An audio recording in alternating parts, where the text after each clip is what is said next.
حسینوں میں حسین ایسے کہ محبوب خدا ٹھہرے۔ کائنات میں اللہ نے اپنے محبوب کو جو کمال دیے ہیں، اس سے بڑا کیا کمال ہوگا کہ اللہ نے اپنی محبوبیت عطا فرمائی اور نبیوں کی سرداری کا تاج محبوب کے سر پہ رکھ دیا، خاتم النبیین بنایا۔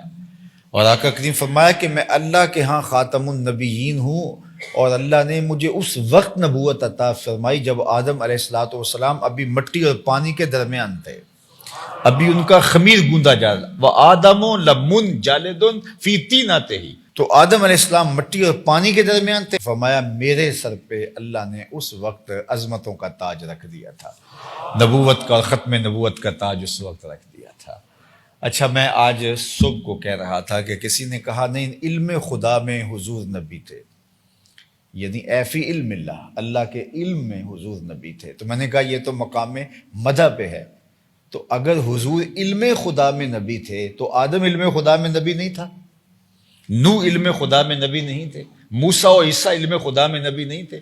اللہ کا علم جو ہے وہ حادث نہیں، قدیم ہے، حصولی نہیں، حضوری ہے۔ تو اس لیے اللہ کے علم میں تو پہلے تھا، تو پھر حضور نے اس کو یہ کہا کہ میں اللہ کے علم میں ہوں، تو پھر مقام مدح کیسے بنتا ہے؟ تو یہ بات ذہن میں رکھیے، مقام مدح پہ تبھی بنتا ہے کہ اللہ نے اپنے محبوب کو، اللہ اکبر۔ اب کوئی یہ اعتراض کرے، کوئی یہ کہے کہ اچھا اگر پہلے نبی تھے تو آئے کیوں بعد میں ہیں؟ تو میں کہتا ہوں میاں مہمان خصوصی بعد میں آتا ہے، مہمان خصوصی بعد میں آتا ہے۔ مجلس پہلے سجتی ہے، سٹیج پہلے لگتا ہے، مجمع پہلے آتا ہے، پھول پہلے رکھے جاتے ہیں، چاندنیاں پہلے بچھائی جاتی ہیں، کمکمے پہلے لگائے جاتے ہیں۔ تو وہ پہلے آ بھی جائے تو کمرے میں بٹھا دیا جاتا ہے، حضرت آپ سب سے پہلے جا کے نہیں بیٹھیں گے، باقیوں کو آ لینے دے، سب سے بعد آپ ہی تشریف لائیں گے، چاہے وہ سب سے پہلے ہی کیوں نہ آ گئے ہوں۔ تو اس لیے حضور کو تخلیق تو سب سے پہلے جو ہے وہ کیا گیا، لیکن منظر پہ سب سے بعد میں لائے گئے، جب کائنات کی بزم سج گئی اور دنیا جو ہے وہ رنگینیوں سے، بو کلمونیوں سے، رنگوں سے اور خوبصورتیوں سے دنیا سج گئی، اور اللہ نے اپنے محبوب علیہ الصلوۃ والسلام کو پھر منصہ شہود پہ لا کے دنیا کو بتایا، لوگوں کائنات بن گئی تو کائنات کا مہمان خصوصی بھی جلوہ گر ہو رہا۔ اللہ اکبر۔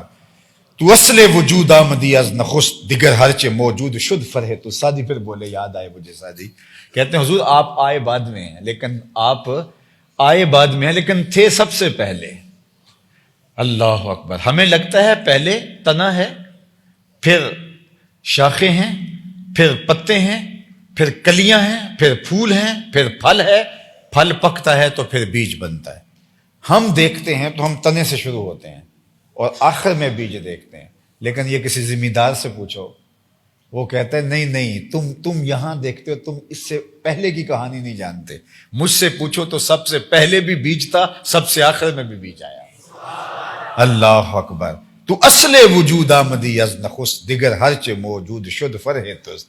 اور میاں صاحب کا اپنا لہجہ دیکھیے، نور محمد اس ویلیدہ آدم اجے نہ ہویا، نور محمد اس ویلیدہ آدم اجے نہ ہویا، اول آخر دوویں پاسے اوہ مل کھلویا۔ اور اس کو اقبال نے اپنے انداز میں بیان کیا، نگاہ عشق و مستی میں وہی اول وہی آخر، وہی قرآن، وہی فرقان، وہی یاسین، وہی طٰہٰ۔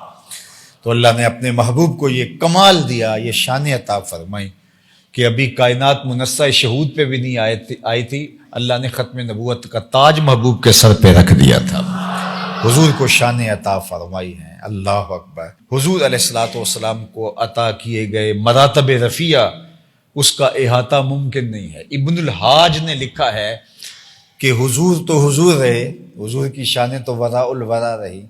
حضور جس شہر میں رہتے ہیں، مدینہ المنورہ، اس شہر کی مٹی کی فضیلتیں بیان کرنے لگ جاؤ تو ابن الحاج کہتے ہیں اس کا حصر ممکن نہیں ہے۔ یار جو حضور کے قدموں سے لپٹنے والی خاک نور ہے، اس کی عظمتیں بیان نہ ہو سکے تو پھر بتاؤ حضور کی عظمتیں کون بیان کر سکتا ہے؟ اور پھر میرے جیسا ہیچ مداں اور ہمارے جیسے لوگ کیسے بیان کر سکتے ہیں؟ اور ظہوری صاحب کو ایک شعر مجھے بڑا اچھا لگتا ہے، اسی کی ظہوری نالے ساڈا کی بیان ہے، اسی کی ظہوری نالے ساڈا کی بیان ہے، او دیاں تے صفتاں دا نات خاں قرآن ہے، صورتاں سپارے رنگ نبی دے جمال دا، لب کے لے آواں کتوں سونا تیرے نال دا، لب کے لے آواں کتوں، اللہ اللہ کیا خوب کہا، اللہ اکبر، لب کے لے آواں کتوں سونا تیرے نال دا، کیا کمال اللہ دی، بلغ العلا بکمالہ،